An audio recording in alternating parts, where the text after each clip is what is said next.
Well, many military experts have been saying arming the Kurds is one of the best strategies for taking on ISIS on the battlefield. But so far, the U.S. hasn't given them the heavy weapons they've been asking for. Chris Mitchell has more from the front lines in Kurdistan. The Kurdish military secured one of its biggest victories recently by retaking the strategic town of Sinjar. Still, the overall challenge in confronting the Islamic State is daunting. The Kurdish military, known as the Peshmerga, hold a more than 600-mile line against ISIS. That includes key towns like Makmur behind me, which controls access to Erbil, the capital of Kurdistan. This is the one fighting force holding its own against ISIS. Look, the PKK affiliate in Syria are the ones that are doing the heavy lifting there, too. From Kobani all the way west. They're the ones that are doing the effective fighting. It isn't anybody else. It isn't the guys that we trained up. Retired U.S. Colonel Richard Knabb has worked with the Kurds for nearly 25 years. He says it's in America's interest to support them. Surely they're an ally of the U.S. that we need. They love America more than I think some Americans do. They're good people, and they're a good friend to have in your court, and they're very important for this region. I would support the Kurds. The Kurds are going to be the mainstream. They're going to be the guys that can deal with Iran, they can deal with Syria, and they can do it for us.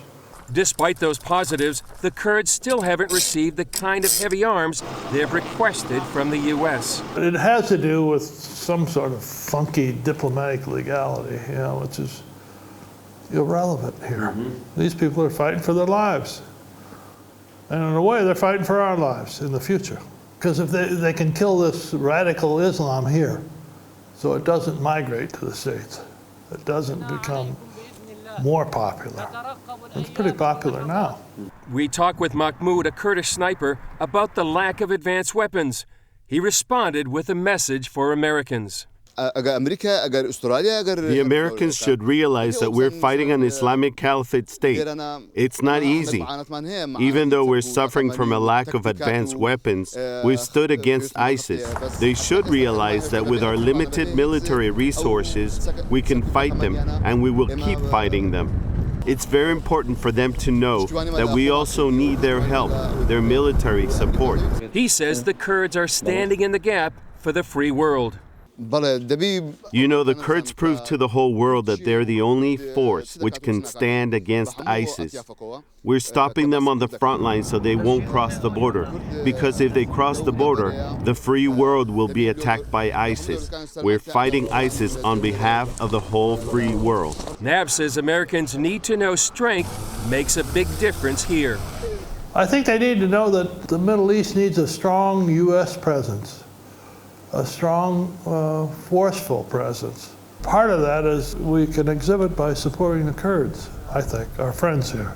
But we are weak here, and when we are weak, the whole thing comes around. Now you see the Russians coming back in Syria, you think things going not better, but worse. Chris Mitchell, CBN News, Makmur, Kurdistan. Thanks, Chris. And Pat, you've been advocating to arm the Kurds for quite a while. For years. You know, I can't understand it, ladies and gentlemen. These are wonderful people. They have built a prosperous community and small nation in that northern part of Iraq. Somehow at the State Department or at the White House, they're holding on to some kind of a fiction that Iraq is a unified nation. It is no such thing. It is Sunnis, it is Shias, and it is Kurds. There are three groups.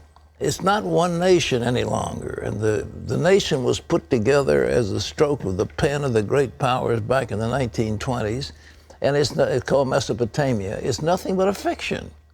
And there's no reason why we have to continually pour money into that bunch of thugs in Baghdad who themselves are persecuting their Sunni minority and stirring up racial strife. We have no reason to support them, and we can send military supplies directly to the Kurds. And the thought is, well, we can't have a Kurdistan because it'll make the Turks mad. Who cares? Who cares if the Shias in Baghdad get mad at us? And who cares if the Turks get mad at us? The time we need is to recognize those who are our allies. And there are precious few in that cauldron that's called the Middle East. And the Islamic states are not our allies. But Israel is our strong ally. And the Kurds are our strong ally. And we need to get together and say there's an enclave in Syria, Kurdish. Enclave in Iraq, Kurdish. Enclave in Turkey, Kurdish. Put them together and let's recognize an independent Kurdistan. It would be a boon and blessing in the Middle East. But we need to do it. And we just wring our hands and say, will you guys in Washington ever get your act together so we can defeat ISIS? But we won't do it. And ISIS is, I heard something, Terry, that shocked me. We launched aircraft against the oil depots of ISIS in Syria. That's one of their major sources of money. Okay. So we've got our planes flying down. And guess what? What? We haul them back. We brought them back. Why?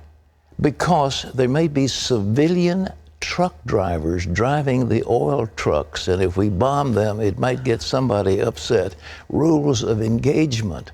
True story. Now, that's about as awful as it gets, but that's the way we're dealing with it. And then we said, well, we've had 15 sorties or whatever. I mean, we're just playing with it.